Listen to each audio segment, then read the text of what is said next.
Son las 10 de la noche y es la hora de opinar. Hoy, junto con Juan Pardinas y Primitivo Olvera, voy a discutir nuestro tema de la semana. ¿Qué decir de la carrera presidencial ahora que se están conformando las principales alianzas partidistas? Luego vamos a tener nuestra tradicional mesa de debate con jóvenes que militan en los tres principales partidos políticos del país, PRI, PAN y Morena. Vamos a debatir con ellos las últimas noticias del panorama político y las posibles estrategias de sus partidos de cara al 2018. Así que quédese aquí en Foro TV, que ya comenzó la hora de opinar.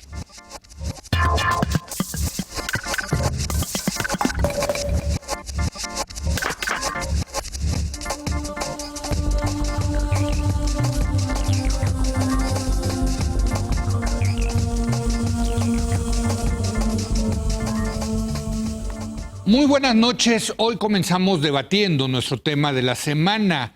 ¿Qué decir de la carrera presidencial ahora que ya se revelaron los principales candidatos y se están formando las alianzas partidistas? Para hablar del tema, como todos los miércoles, está con nosotros Juan Pardinas. Juan, ¿cómo estás? Muy buenas noches. Leo, primo. Y en esta ocasión nos acompaña el periodista Primitivo Olvera. Primo, Leo, buenas noches, estás? Juan. Muy buenas noches. Oye, pues hay mucho que decir, ¿no? O sea, vertiginoso, Juan, ¿no? Como en los pronósticos deportivos se ha acumulado mucho esta semana. Sí. ¿No? ¿Por dónde quieres empezar, Juan? ¿Qué te late discutir? Pues mira, creo que había dentro de la comentocracia nacional muy asentado el argumento de que el PRI estaba buscando repetir la estrategia del Estado de México. Correcto. Y yo creo que ahorita se tienen que regresar al pizarrón y repensar la estrategia porque lo del Estado de México ya no pudo ser. Por el frente. Por el frente, y hoy el partido Encuentro Social, que era parte de la alianza del PRI en el Estado de México, y que sí le aportó pocos votos, hoy vi 40,000 votos más, bueno, algo de la alianza. Pero todo sumó en el Estado de México. Por supuesto, son cachitos, pero pues ahora esos votos se van a ir con López Obrador. Y en 2015, que ya te podrán decir los encuestadores qué pesa más, si la encuesta más reciente o los votos de 2015 como referente del peso de Encuentro Social, sacaron 1,300,000 votos, sacaron el 3% de la elección en 2015. 3% en 2018 te define quién va a ser el próximo presidente de México. Entonces yo creo que el PRI... Ahorita hablé con los encuestadores y les doy el dato. Sí. Me dicen que es difícil, desde luego, captar en encuestas a los partidos chicos por un tema muestral. Pero 2 puntos, más o menos. 2 puntos pues es muchísimo. 2 puntos pueden ser la diferencia, desde luego. ¿No? Sí. Digo, se los comento. Sí, en una elección cerrada. Sí, claro. Es muchísimo. Es muchísimo. ¿No? Sí, entonces, adiós al escenario Estado de México para el PRI. Ahora, hay que ver cómo funciona esta alianza, porque si hay una alianza agua con aceite, es la de Morena con Encuentro Social. Más, ¿no? que PAN-PRD. Más que PAN-PRD, pero mucho más. O sea, de una coherencia inherente. Pero además viene precedida de ciertos rasgos de Andrés Manuel López Obrador muy interesantes, ¿no? Bueno, yo creo que, a ver, porque dicen muchos que es una alianza pragmática para ganar esos 2 puntitos. Yo creo que en el fondo hay una alianza ideológica, porque en muchos temas López Obrador comulga con la plataforma ideológica del Partido Encuentro Social. En la agenda de los derechos sociales así es totalmente conservador, Andrés. O en la agenda de la cancelación de los derechos. Por eso, antiderechos sociales, podríamos llamarle así, ¿no? Y entonces también ojalá se pudiese medir cuál es el tamaño del desencanto que provoca esta unión en los seguidores de Morena, ¿no? Que ya vienen a generarse muchas dudas, muchos cuestionamientos. Primero por todo lo que ha presentado López Obrador, ¿no? Luego por lo que han hecho sus colaboradores, estos tuits de ayer de John Ackerman sobre el guadalupanismo, el juarismo guadalupano, como quieras llamarle, ¿no? Que también... Oye, pero fíjate que ese es un buen punto, Primitivo, porque entre lo que vimos ayer, que es el registro del candidato de Morena, el día que celebramos a la Virgen Morena, por supuesto, y el día de hoy con los evangélicos, tienes una especie de comunión católica protestante. Cristiana en suma, ¿no? con estos tintes religiosos por parte del López Obrador, ¿eh? Que sigue dando de qué hablar. Lo que es un hecho es que López Obrador sigue poniéndose él como agenda de la discusión. Lo hizo hace una semana, 2 semanas con el tema de la amnistía. De la amnistía, y ahora sigue con este... ¿Para bien o para mal? ¿Qué dirías? Pues yo diría que mientras hablen de ti, que hable. Yo creo que esa es la lógica de López Obrador. Le sale lo periodista yo creo que primitivo, yo creo que dice, esa es ¿no? la lógica Sí. de López Obrador, y al final de cuentas se está hablando de él. Insisto, yo creo que hay cierto sector de Morena, seguidores de López Obrador, que sobre todo un sector más informado, incluso que ha participado con él en esta etapa, que está desencantado, que no está muy contento con lo que está pasando, con el rumbo que está tomando sus propuestas. Sí, yo vi hoy unos ¿no? tweets, ya... Se quejan mucho de la presencia de Poncho Romo. De Poncho Romo, ¿no? Sí. Que metió mucho a la mano en el otro tema, en el tema de la política social, en el tema del manejo de los recursos. Fernández Noroña ha dicho que es un programa neoliberal, imagínate, el de López Obrador. Entonces, hay una gran polémica, pero pues se mantiene él arriba en las encuestas. Evidentemente es el hombre más conocido, pero con una controversia que no habíamos visto. Sí ha dado un giro que resulta muy interesante y que todavía creo que es pronto para terminar de leerlo, ¿no? Ante pues lo vertiginoso que se han dado las cosas del sábado, del domingo para este día. Yo confieso que a mí no me gusta nada cuando la política se empieza a mezclar con la religión. No es una de las cosas que a mí yo sí soy liberal en ese sentido. Totalmente. Y no me gusta. Todos en la mesa, Leo. Hay unos. Tú dices que soy anarcolibertario. Yo soy juarista. Tú eres juarista. Y vivimos en un país juarista. Una de las instituciones más importantes de este país es la separación entre la Iglesia y el Estado, entre las religiones y el Estado.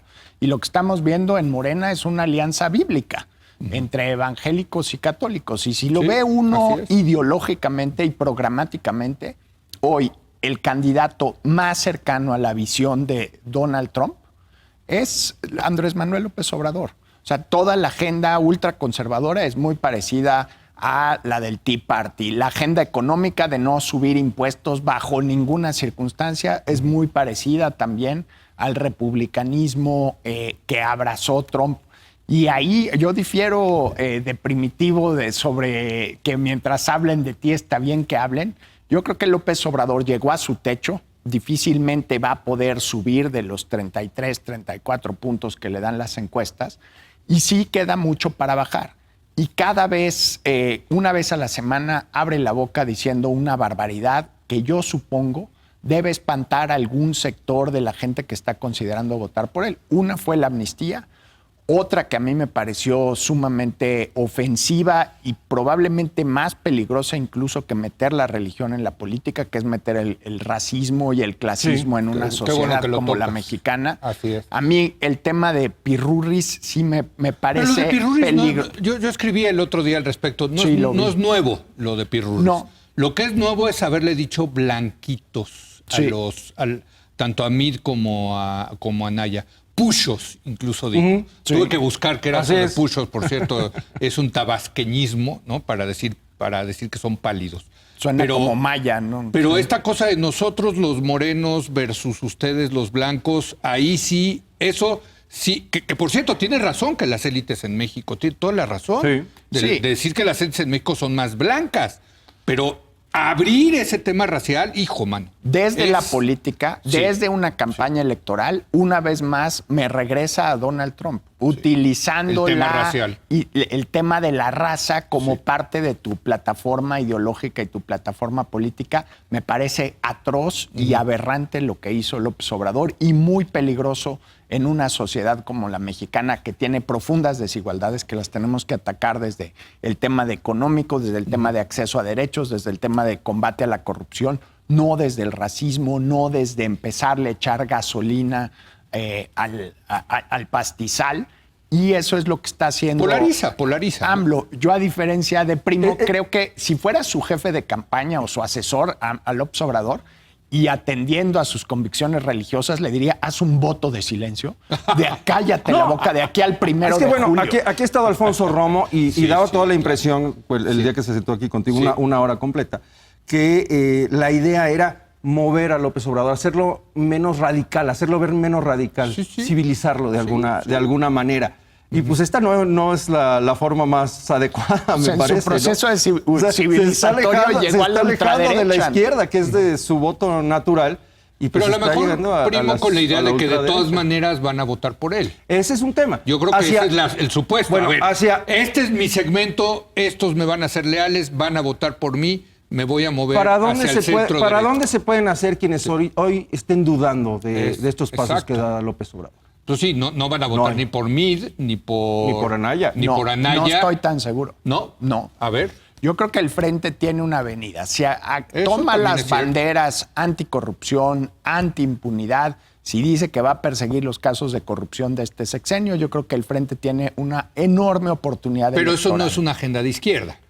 No, desgraciadamente la corrupción es una agenda postideológica. Sí, claro. Que no debería estar ni ser ni de izquierda ni derecha. Es una agenda, yo diría, revolucionaria que empieza porque en este país no se cumple la ley y no se respetan las Yo instituciones. estoy muy triste, tengo que decirlo, porque la agenda liberal, la agenda, por ejemplo, de derechos sociales, yo que sí creo en el derecho de las mujeres a decidir interrumpir su embarazo, el matrimonio igualitario, el derecho de los homosexuales a casarse y adoptar, la legalización de las drogas, pues se ha quedado huérfano, porque ni lo va a tomar López Obrador, ahora en su alianza con Yo el creo que PES, va- yo creo ni que- lo va a tomar el PRD en su alianza con el PAN, y el PRI siempre ha sido muy conservador. Yo en creo que esos va a ser un temas. tema ignorado por los candidatos. Sí. Lo van a evitar Sí. a toda costa porque consideran que no es un tema ganador. Y efectivamente. Puede ser, pero no- pero nos quedamos, ¿me entiendes? Sí, Sin- yo creo que en el rentismo, se puede decir, el rentismo político, Sí. hablar de esos derechos todavía pesa mucho en gran parte de la, Lo cual de te la habla población de que mexicana. está leyendo un México muy conservador. Totalmente.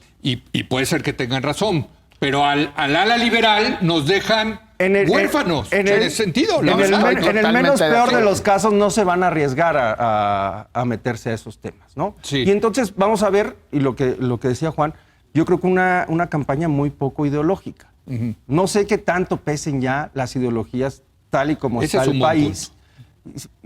Y cuando las respuestas están en otro lado. O sea, Cuando el PAN habla de renta básica universal, fíjate, por ejemplo. el PAN habla de renta básica universal, pero además las demandas ciudadanas están en la corrupción, las demandas ciudadanas La están inseguridad. en la inseguridad. Sí. Vuelve otra vez el tema económico que se va a poner sobre la mesa. Desde luego. Porque Mide es responsable de la conducción económica de este país, no de ahora, sino en varias ocasiones durante los últimos Déjenme años. irme a Anaya. Yo vi el evento del domingo y vi a un candidato que creo que puede ser muy disruptor de las formas políticas. Aquí me decía ayer un colaborador, me dijo, es que a mí no me gustó porque parecía un TED Talk, ¿no? Una plática Ajá. estas de TED. Sí. Yo creo que esa era la idea. Sí. Sí, sí, Y sí. al hacerla así, esa idea, de un tipo parado, sin leer el teleprompter, con imágenes atrás, etcétera, pues lo que vimos fue algo diferente.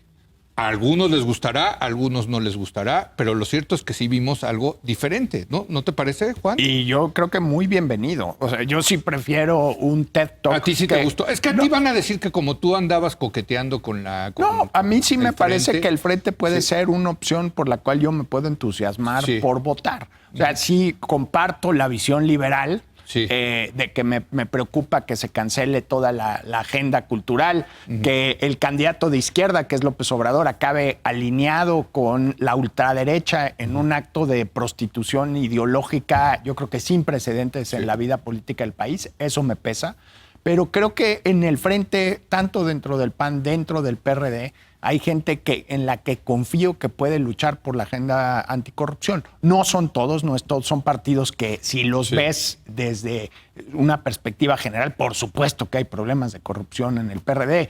No, pero esta los cosa- panistas tienen sí. a sus rebeldes ahí que andan... Desde luego, pero esta cosa muy poderosa también de Anaya Primitivo de deslindarse de Calderón y de Fox. Es muy Diciendo, fuerte. A ver, cometimos los errores y el error fue habernos aliado con lo peor del PRI. E incluso ha sacado Sí. a la discusión el famoso, pues el asunto de Pemex, ¿no? Y los dineros que fueron canalizados a Vicente Fox. Él sí se está desmarcando de ese panismo, porque además no hay de otra. Se desmarcó desde hace mucho y por eso Margarita Zavala terminó por irse y por eso están los rebeldes. Ricardo Anaya está en la posición más cómoda para construir una narrativa ganadora en este país, porque él puede criticar a Fox, puede criticar a Calderón y puede criticar a Peña Nieto. Y a López Obrador. Por supuesto. Entonces, López Obrador, pues no se puede criticar a sí mismo y además quiere ser moderado. Entonces, anda prometiendo amnistía a los casos de corrupción que el Frente no tendría por qué hacerlo y sería no solo un error estratégico, sino yo creo que una traición hacia sus votantes. Luego, pues Meade pues, no va a criticar ni a Calderón ni a Peña Nieto, que le debe su carrera burocrática a los dos presidentes. Entonces sí, Anaya está en una posición muy cómoda y muy ventajosa como candidato. De hecho, me quedan 4 minutos con ustedes y sí quiero tratar también el tema de Meade. Meade mañana, como todos, comienza su campaña. Dentro de menos de 2 horas, ¿no? En San Juan 1 Chamula, hora 45, San Juan Chamula. En San Juan Chamula. Está dificilísima la narrativa. Lo he venido analizando. ¿Cuál va a ser la narrativa de José Antonio Meade? Está durísimo inventar esa historia, ¿no? La candidatura tiene algo de esquizofrénico, ¿no? Es decir, los priistas dicen, te presentamos a este candidato que es lo más alejado a nosotros que podemos tener, pero el candidato más alejado va y cumple con la famosa liturgia y va a la CTM y hace todo esta serie de ceremonias, destape ¿no? vintage, como lo llamamos. El destape vintage, ¿no? Sí. Con un discurso que además se tendría que definir de entrada con el tema de la corrupción. Es que es muy difícil. ¿Cómo le haces? ¿Qué va a prometer? ¿Cómo le haces? Esperanza, miedo. ¿Cómo te desmarcas de la corrupción de Javier Duarte, de Borges, de todos, cuando la misma maquinaria te está impulsando? Jamás. No se puede desmarcar. Está imposible. No se puede desmarcar. Él es el producto de esa corrupción. Él puede no ser un hombre corrupto, pero José Antonio Meade es el candidato de ese aparato que generó esa corrupción. Yo ya estoy viendo muy al estilo de Anaya sacando su foto así en los debates. Mire, acá está Meade abrazándose con el gobernador, ¿no? Y aquí Duarte, comiéndose una torta con Borges. Que nos explique el que era secretario de Hacienda, cómo le transfería el dinero al... Está dificilísimo para mí. ¿Qué va a contestar? No, a mí no me preguntes. No tengo es que ese es el pregúntale a Aurelio. No. Veo una gran narrativa de López Obrador, nos gusta o no nos gusta, una narrativa que pues se ha quedado en segundo lugar en 2 elecciones, mano, sacando 15 y 16 millones respectivamente. Y ahora, ¿no? Con un toque religioso muy peligroso. Exacto, pero hay una narrativa. Veo una narrativa, como tú dices, muy poderosa potencialmente para Anaya. Donde no veo la narrativa es en Meade. ¿Cuál va a ser la narrativa? No la ha revelado y quién sabe cómo la va a construir en un hombre que además nunca ha sido candidato a nada. Nunca ha... Y se le nota. Y se le nota. O sea, nunca se ha ensuciado los zapatos para pedir el voto y creo que no tiene esa cercanía ni con la base priista ni con la mayoría de los votantes que al final pues, le van a, además de reclamar el tema de la corrupción, temas como el gasolinazo, ¿no? El gasolinazo, claro. Él era secretario de Hacienda. Él era el secretario. Que yo creo que es lo único valiente que ha hecho en toda su carrera burocrática. Pero en función de los votos, quién sabe cuánto le por supuesto que le va a costar y a la mayoría de la gente no le va a gustar. Pero fue una medida adecuada, tienes razón. Es la única medida adecuada por la que yo recuerdo la carrera burocrática de Meade. Yo creo que si el nado de muertito fuera deporte olímpico, José Antonio Meade sería Michael Phelps. O sea, ¿qué ha hecho? O sea, ¿de qué lo recuerdas de secretario de Relaciones Exteriores? ¿De qué lo recuerdas de secretario de Energía? De secretario de Hacienda sí le dio la vuelta al tema de las finanzas públicas, que las dejó muy tiradas el secretario Videgaray. Por supuesto, y eso es consecuencia del gasolinazo en buena medida. No le digo gasolinazo, esa fue una decisión valiente que tomó José Antonio Meade. Y apretó el gasto, quizá no en donde debió haber apretado, que es en gasto corriente, sino en inversión, pero de que paró la hemorragia, que comenzó este gobierno con Videgaray, sin duda. Salvó al país de una crisis financiera en la que lo había enrutado. Con una medida totalmente antipopular a la hora de pensar en luchar con la presidencia. Por eso es el tema. Nosotros podemos estar de acuerdo en que fue responsable, pero sale a la calle. Por eso los secretarios... O sea, va a salir Anaya con, mire, aquí estaba secretario usted cuando la gasolina, cuando entonces usted es secretario de Hacienda. Por eso y los acá está el secretarios de precio, Hacienda no deben Entonces- ser candidatos a nada. O sea, por eso es un golpe a la tradición dentro de la Secretaría de Hacienda, del servicio público, tratar de utilizar la Secretaría de Hacienda para una candidatura presidencial. Me parece muy grave. Y sobre la narrativa, nada más quisiera decir una cosa. La respuesta que dio al periódico El País esta semana sobre el tema de corrupción, yo no recuerdo una peor respuesta de un candidato en ningún lugar del mundo frente a un problema que le plantea un periodista. O sea, la respuesta de Margarita Zavala, Jorge Ramos, de qué error había cometido. No, es chorchiliana. Es que dijo, tenemos que cambiar las premisas para que esa pregunta no sea relevante. Sí, no, bueno. No. En letras de oro. Sí, ahí está la en narrativa. letras de oro. No, pues, si esa es la narrativa, Sí. pobre de los tricolores, porque van a estar. Era en una problemas. mezcla entre cuadro de cubismo y de filosofía. Sí, exacto. No, Sí. más bien yo te diría como de Mafalda, ¿no? Sí, pero sí, y al Miguelito. revés, sí, no. Bueno, ya nos tenemos que ir. Marquín. Ciudadano, muchas gracias. Un Nos vemos gusto. la semana que entra. Leo, Querido gracias. Primo, gracias Buenas por noches, haber venido. Juan. Gracias. Buenas noches. Hacemos una breve pausa y ahora vamos a tener acá, en esta mesa, a los jóvenes militantes de los principales partidos políticos para discutir con ellos cómo se ve esto desde dentro de los partidos. Así que quédese aquí en Foro TV, que continúa la hora de opinar.